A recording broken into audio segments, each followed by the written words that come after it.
as I said, this book demonstrates that we are not as different as we like to think that we are. So what I'm going to go over real brief right now is what the attributes are of the good black woman. Since she's not on television, we may not recognize her. Okay. Now, the good black woman has 7 attributes, and then I'm going to explain to you how to utilize those in your day-to-day life. The good black woman has self-discipline, courteousness, cheerfulness, self-respect, intelligence, cleanliness, and love. Now, we've heard that terminology. You know, it's like one of those where they tell you pull yourself up by your own bootstraps. What do that mean? You know, how can I make that functional in my day-to-day life to benefit me as a practice? It sounds like all theory. Where's the practicum? What do I do? The good black woman has self-discipline. That's self-control. Let me make that real for you, sisters. We can start with our mouth. The good black woman can control her mouth. She don't have to say everything that comes up. It's okay if he get the last word sometime. You know, she don't cuss in public.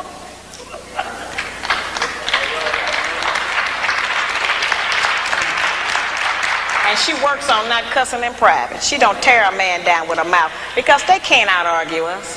Can't nobody out-argue us. I have charged that we nag our men too much. We keep our men's head tied up so much with our petty grievances about our personal relationship that he don't have time to think and plan for our future. Because he got to deal with what's going to happen with us every day. You know, it's real odd. When the black man come home, he almost have to do a wind test or stick his toe in the door. He don't know what's waiting. He don't know who in there today. He know it's a possibility that there's some kind of new monster that he didn't even know about yesterday. So, you know, we need to not make it like that. We need to not be so vicious with our mouth. You know, men are not petty like that. They're not going to out-argue us. And it has been proven that verbal abuse is just as harmful as physical abuse. So let's not use our mouth to do that to him. The good black woman is courteous. She says, thank you, baby. I appreciate you doing that. I appreciate every effort you make. Try harder. I'm going to work with you. Thank you. I know you did your best. Now that's a whole new language.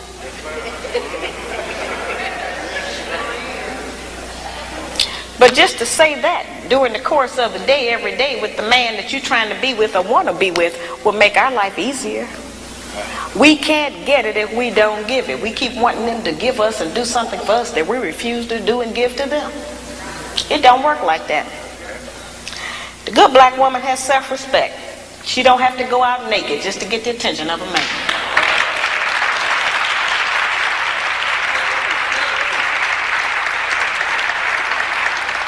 I have sisters all over the country, and they come up to me after the lectures, and they'll be talking to me, and they'll say, well, you know, all he think about is sex. All he think about is my body. I say, why don't you show him something else? And then here's the really good one. They'll come up and they'll have on a weave. They have on false eyelashes, another whole face, false fingernails, and all of that. And then they'll say, but I'm looking for a real man.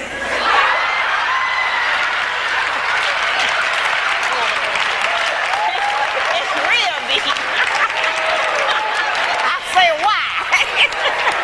What do you want a real man for? The good black woman can pull a dress down without thinking that it devalues her. She doesn't have to use her body because she has so many other good attributes about herself to get the attention of a man. We can take the sisters in a position to take all of the charge and sexual energy out of the black community by just dressing differently. We have the power and control over that. That don't stop you from being beautiful. That don't stop you from getting a man. And it certainly puts things on the right perspective so some other judgments can be made other than physical. It don't take no knowledge, wisdom, and understanding to have a sexual reaction. That's the most base.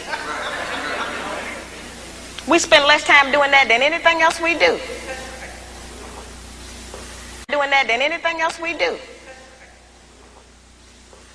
So, you know, that doesn't always have to be the forefront issue. We know we are capable of that.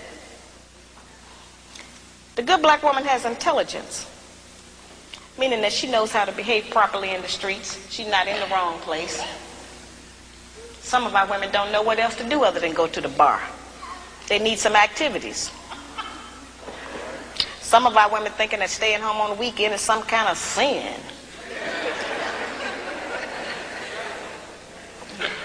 Some of our women think that if they don't have a new outfit to wear every day, that they're going to self-destruct. You know, we have a lot of just that kind of nonsense going. Every time we buy new outfits and clothes or whatever, all we're doing is sending money out of our community. We don't own no clothing stores. If the white man closed the shoe factory, we'd all be here barefooted tonight. We don't own no shoe factories. You know, very base things that we don't own, that we put our money into and demand we have to have them. A lot of times our men look at us and know that he ain't never going to be able to make enough money to give us all of the things we say we want. And don't no man want to be with no woman who he constantly got to deny her the things that she says she wants.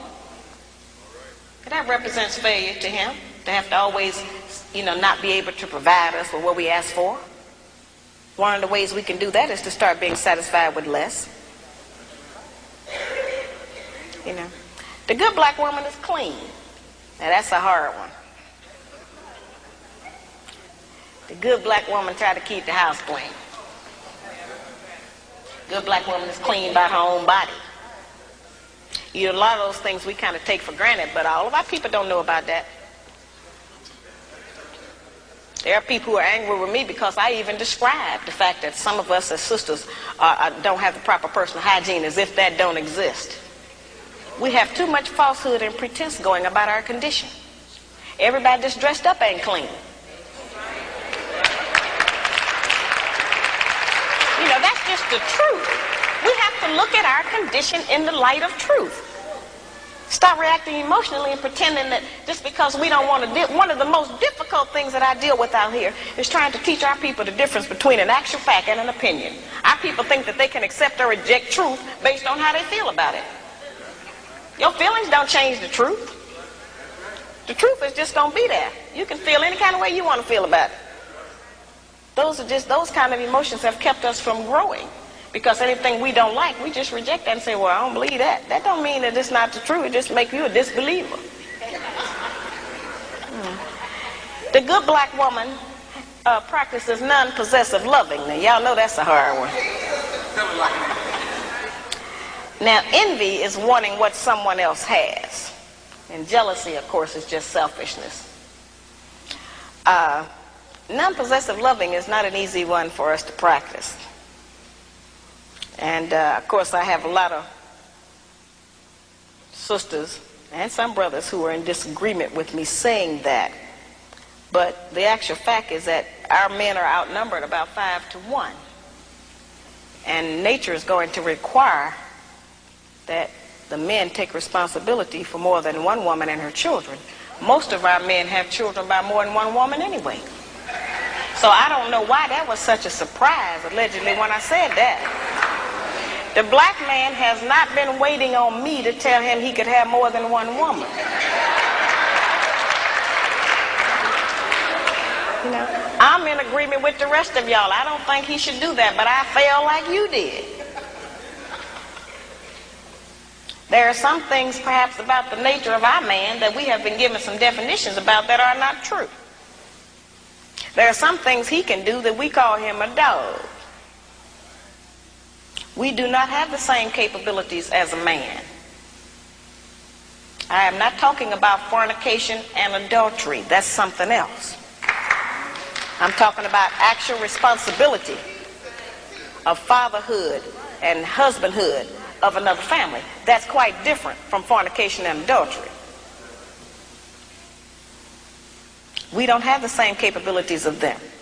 That's right. A man can have 2 homes, 2 sets of in-laws. He can eat dinner at 2 houses, 2 sets of children, 2 garages, 2 separate sets of friends attached to that woman. He can have all of that.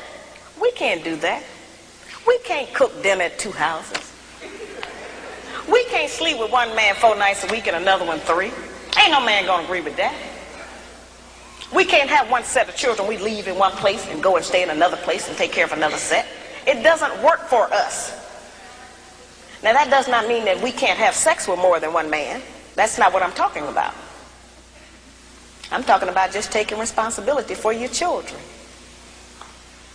Now certainly every man can't take financial responsibility for all of his children. He can do something. But a man who is spending time with a child is going to do something for it. Because then they'll find out what we have since we've been taking care of them by ourselves. You don't like to always say, no, I can't do it. No, I ain't got it. So the children will make you get it up. You spend some time with it. You know, that's an important thing. The effectiveness of the principles that I just described, their usefulness has not diminished just because modern opinion has changed about them. There is not a black man in this room who does not still enjoy it if his woman bake him a cake. Well, our young daughters are being raised and taught that that's old style and that's out of fashion. We are not making those rules. Somebody else is, and they're imposing them on us and making us think that we have to qualify under them.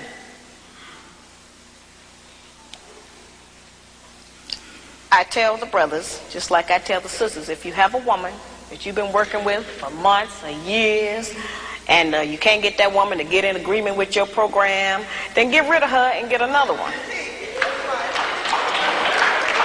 And I tell the sisters the same thing. If you're with a man you can't agree with, don't make his life miserable. Get with a man you can agree with. But we spend too much time living in hell with each other. We spend too much time tearing each other down, trying to make the other person do different or function different. If you want somebody to change, first change yourself. We set the example. We are the teacher. We are the mother. We set the example.